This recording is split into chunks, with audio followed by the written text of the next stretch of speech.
संत doctor Gurmeet Ram Rahim Singh ji इंसान, जिन्होंने चारों धर्मों का सत्कार करना ही नहीं बल्कि उनकी पावन शिक्षाओं पर चलना भी सिखाया। गुरु भक्ति क्या होती है, आइए जानते हैं हिंदू धर्म में हुए बहुत ही बड़े भक्त श्री हनुमान जी से।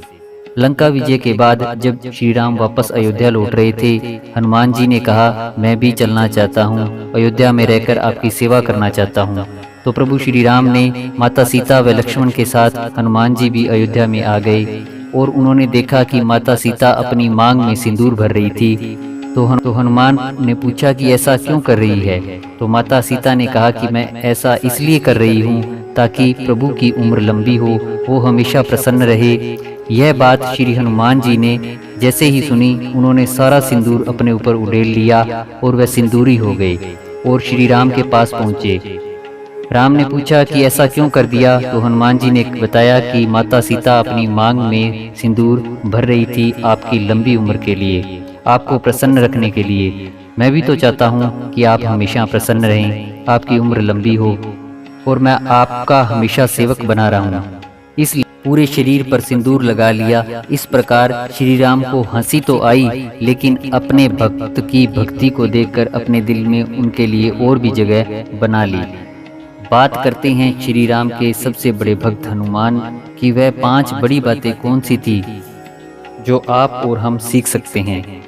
आप देखोगे, बल और बुद्धि में संतुलन बनाए रखना बहुत जरूरी, बैलेंस बनाए रखना बहुत जरूरी है। बचपन में मिले शराब की वजह से हनुमान जी को अपनी शक्तियां याद नहीं आ रही थी। जामवंत जी ने उन्हें याद दिलाया कि आप समुद्र पार करके जा सकते हो और माता सीता का समाचार लेकर आ सकते हो। जैसे ही शक्तियां याद आई तो समुद्र के ऊपर उड़ने लगे। लंका जा रहे थे तो अचानक बीच समुद्र में उन्हें सुरसा नाम की राक्षसी मिली। शरीर पहाड़ जितना विशाल था। उसने हनुमान जी का रास्ता रोक लिया और कहा कि मुझे तो देवताओं ने भोजन दे दिया, अब तो मैं भोजन करूंगी, तुम्हें ऐसे जाने नहीं दूंगी। हनुमान जी ने बताया कि वह तो माता सीता का समाचार लेने जा रहे हैं, जब मैं वापस आऊंगा तो आपके पास आ जाऊंगा, आप मुझे अपना भोजन बना लेना, मुझे खा लेना, कोई दिक्कत नहीं, लेकिन मुझे जाने दो। सुरसा ने कहा, मुझे भगवान ब्रह्मा ने वरदान दिया है कि जो यहाँ से जाएगा, अगर उसे पार करना है समुद्र, तो मेरे मुंह में जाना होगा और वापस निकलना होगा, तभी वो यहाँ से जा सकता है। हनुमान जी ने कहा, ठीक है, आपको वरदान मिल गया तो मैं ये कैसे वरदान को व्यर्थ जाने दे सकता हूँ, आप मुझे खा लीजिए। सुरसा ने अपना मुंह खोला। कहते हैं कि 1 योजन का मुंह खोला तो हनुमान जी 2 योजन के हो गए। उसने 2 योजन का मुंह खोला तो हनुमान जी 4 योजन के हो गए। 4 योजन का मुंह खोला तो हनुमान जी 8 योजन के हो गए। 8 का मुंह खोला तो 16 के हो गए। 16 का खोला तो 32 योजन के हो गए। और जब उसने 32 योजन का मुंह खोला तो हनुमान जी एकदम छोटे हो गए और सुरसा के मुंह से बाहर निकल आए। सुरसा हनुमान जी की बुद्धि से बहुत प्रभावित हुई, प्रसन्न हुई और अपने असली रूप में आ गई। बताया कि वह सर्पों की माता है और देवताओं ने उसे यहाँ भेजा था हनुमान जी की परीक्षा लेने के लिए। देखा जा सके कि जो माता सीता का समाचार लेने जा रहा है उसमें कितना धीरज है, कितनी बुद्धि है, कितना बल है। और सुरसा ने कहा कि आप इस परीक्षा में उत्तीर्ण हो गए हैं, आप जाइए और माता सीता का समाचार लेकर आइए और श्री राम को समाचार सुनाइए। ये पहली बात जो बहुत इम्पोर्टेंट है लाइफ में, हमें बल और बुद्धि में बैलेंस बनाकर रखना बहुत जरूरी है, यह बताती है। मालूम होना चाहिए कि कहाँ पर बड़ा बनना है और कहाँ छोटा बनना है। छोटे रहकर भी आप सफलता प्राप्त कर सकते हैं। जब हनुमान जी लंका पहुंचे, असुरों की भीड़ में, राक्षसों की भीड़ में भी भगवान के भक्तों को खोज लिया। दूसरी बड़ी बात जो हमसे सीखी जा सकती है वह है मैनेजमेंट। लंका विजय को आसान बनाने का काम क्या था। श्री राम जी के सबसे बड़े भक्त हनुमान जी असुरों की भीड़ में, लंका में राक्षसों की भीड़ में भी उन्होंने भगवान के भक्तों को खोज लिया। घर के बाहर से आवाज आ रही थी, श्री राम की जय जयकार हो रही थी, तो ब्राह्मण का वेश धार कर भक्तों की परीक्षा ली और पता चला कि वहाँ एक सच्चा भक्त है, वो है विभीषण, और उससे मित्रता कर माता सीता कहाँ है लंका में पता लगा लिया। माता सीता से मिले उसके बाद लंका में भय फैलाने के लिए वहां आग लगा दी। बता दिया उनको कि भैया हमारी सेना जो इतनी विशाल है, कितना बड़ा युद्ध होने वाला है। विभीषण की मित्रता श्री राम से करवा दी। लंका विजय को इन शॉर्ट तरीके में बड़ा आसान बनाने का काम किया, अपने प्रबंधन की वजह से, अपने मैनेजमेंट की वजह से, अपनी स्टार्ट की वजह से। तो लाइफ में कुछ बड़ा लक्ष्य आए तो छोटे छोटे स्टेप लेकर के आप भी चीजें आसान कर सकते हैं। ये सिखा हनुमान जी इतने विशाल, इतने मजबूत हैं कि कभी घमंड नहीं किया। माँ सीता का समाचार लेकर जब वापस लौटे तो श्री राम को समाचार सुनाया तो जामवंत जी गुणगान करने लगे हनुमान जी के। हनुमान जी कमाल कर दिया, लंका में आग लगाकर आ गए, दुश्मन की सेना में भी भय फैला दिया और कहने लगे कि हनुमान जी ने ये सब कुछ कर दिया। हनुमान जी कहने लगे मैंने तो कुछ नहीं किया। श्री राम जी कहने लगे कि हनुमान जी तो मना कर रहे हैं कि हनुमान ने ये सब नहीं किया। हनुमान ने फिर कहा कि हाँ मैंने नहीं किया है। जामवंत जी कहने लगे नहीं, हनुमान ने ही किया है। जामवंत जी कहने लगे कि नहीं हनुमान, आप ही ने तो किया है, ये सब कमाल आपका ही तो है।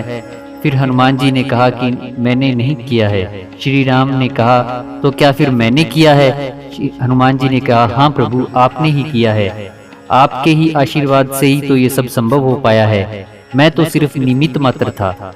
ये तीसरी लर्निंग यही है कि जीवन में कभी अहंकार मत आने दीजिएगा। विनम्रता बहुत बड़ी चीज है, क्योंकि विनम्रता महान लोगों की पहचान होती है। हनुमान जी में अहंकार नाम की कोई चीज नहीं आई, हमेशा भक्त बनकर रहे और भक्ति में ही लीन रहे। अब हनुमान जी को अपनी शक्तियां याद आई, तब उन्हें मालूम चला कि वह कितने शक्तिशाली हैं।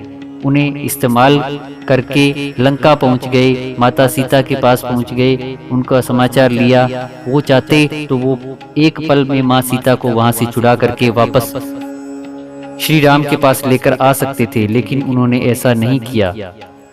सीता माँ जब रूठ गई, हनुमान जी से कहने लगी कि श्री राम को गुस्सा नहीं आ रहा है, मैं यहाँ पर हूँ, वह तो सब कुछ कर सकते हैं, मुझे यहाँ से लेकर क्यों नहीं जाते? हनुमान जी ने कहा कि मैं आपको अभी यहाँ से ले जा सकता हूँ, लेकिन आदेश नहीं है, हुक्म नहीं है। ठीक इसी प्रकार पूर्ण संत महात्मा अवतार हुक्म के बंधे होते हैं। ये कभी भी साक्षात चमत्कार नहीं दिखाते, बल्कि सृष्टि के नियम को कभी नहीं बदलते। हनुमान जी ने कहा मैं भी आपको यहाँ से चुरा के नहीं ले जा सकता। श्री राम जी आएंगे, रावण का वध करेंगे, सम्मान सहित आपकी वापसी होगी, आप थोड़ी देर प्रतीक्षा कीजिए, अभी आदेश नहीं है। चौथी बड़ी लर्निंग यही है कि भावनाओं को कंट्रोल करना सीखिए, काबू में रखना सीखिए। जब माँ सीता को बुरे हाल में देखा, हनुमान जी ने अशोक वाटिका में थी, उदास थी, परेशान थी, गुस्सा तो आया कि अभी यहाँ से ले चले, लेकिन मालूम था कि आदेश नहीं है, इसलिए अपने इमोशंस को कंट्रोल किया और माँ से कहा कि माँ बस थोड़ी देर प्रतीक्षा कीजिए, श्री राम आते ही होंगे। ना अगर हनुमान जी चाहते तो पल में ये सब काम कर सकते थे।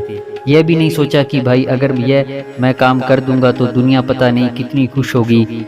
अपने स्वार्थ को आड़े नहीं आने दिया कि दुनिया कहेगी कि भाई एक बार में ही कमाल कर दिया साहब ने, तो यह सब अकेले ही करके आ गए, लेकिन आदेश नहीं था। इमोशंस को कंट्रोल किया, जो स्थिति थी उसका सम्मान किया। यही सब सिखाते हैं हनुमान जी से श्रद्धालु भक्त। जो सीखने वाली बात है वो है कि आप हाँ कहते रहिए, ना कभी मत कहिए। गुरु प्रभु श्री राम ने कहा कि यह काम कर दो, समुद्र के ऊपर से लंका चले जाओगे, तो कहा हाँ चले जाएंगे। जब लक्ष्मण जी युद्ध में मूर्छित हुए, वैद्य जी ने कहा कि संजीवनी बूटी चाहिए। कहाँ लंका, कहाँ हिमालय में मिलती है संजीवनी बूटी। अगर वह रात रात में ले आए, यानी सूर्योदय से पहले आ जाए, तो लक्ष्मण जी के प्राण बच सकते हैं। हनुमान जी को पूछा ले आओगे, तो कहा हाँ ले आऊंगा, बस मुझे तालाब बताओ कैसी होती है संजीवनी बूटी, मुझे बताओ, मुझे पता नहीं, थोड़ा बताओ तो सही। और कुछ नहीं पूछा, बोले हिमालय पर मिलती है ना। कहते हैं कि विद्युत की गति लाइटनिंग स्पीड से गए और एक रेखा सी दिखाई दी आसमान में। जब हनुमान जी लंका से रवाना हिमालय पहुंचे तो कुछ समझ में नहीं आया कौन सी संजीवनी बूटी है, पूरा पहाड़ ही उठाकर ले आए। उनका एक ही संकल्प था कि लक्ष्मण जी के प्राण बचाने हैं। राम की आंखों में आंसू आए हैं, उन्हें उदास नहीं करना है। मेरे श्री राम के चेहरे पर मुस्कान आनी चाहिए, बस यही उद्देश्य था। उनके भाई के प्राण बचने चाहिए। पूरा पहाड़ लेकर आ गए, लेकिन ना नहीं कहा। अगर आप भी लाइफ में कुछ बड़ा करना चाहते हैं तो ना कहना बंद कीजिए, यस मैन बनिए। कभी भी कोई सेवा, सिमरन, परमार्थी कार्य का संदेश आए तो ये मत सोचिए कि ये मेरे से नहीं होगा, बल्कि हर समय हर क्षण तैयार रहिए। करने वाला वो सतगुरु मौला दाता है। फिर देखिए किस प्रकार वो आपकी झोलियां बिन मांगे ही भर देगा। पूज्य गुरु जी ने 10वें पत्र में जो एक नया परमार्थी कार्य शुरू किया है, उसको हम सभी ने पूरे जोश व पूरे होशोवास के साथ करना है। हमारे गली मोहल्ले में दैनिक कार्यस्थल के नज़दीक समय निकालकर जरूर देखें कि कहीं कोई अनाथ बेसहारा बुजुर्ग तो नहीं है। अगर है तो हमारा ये पहला फर्ज बनता है कि उसकी समय निकालकर संभाल अवश्य करें। अगर करोड़ों की संख्या में साथ संगत है तो एक एक प्रेमी भाई बहन करोड़ों बुजुर्गों की देख रेख करके पूज्य गुरु जी द्वारा शुरू किए गए इस अनाथ मातृ पितृ सेवा कार्य करके पूरे विश्व में एक मिसाल कायम कर सकते हैं। तो पूरी Shah Satnam ji greenish welfare force को ये आह्वान किया जाता है कि कर दिखाओ कुछ ऐसा कि दुनिया करना चाहे आपके जैसा। मिलते हैं जल्दी ही एक नई वीडियो में। अभी सब्सक्राइब, लाइक, कमेंट करें आपके इस चैनल MSG वीडियोस को।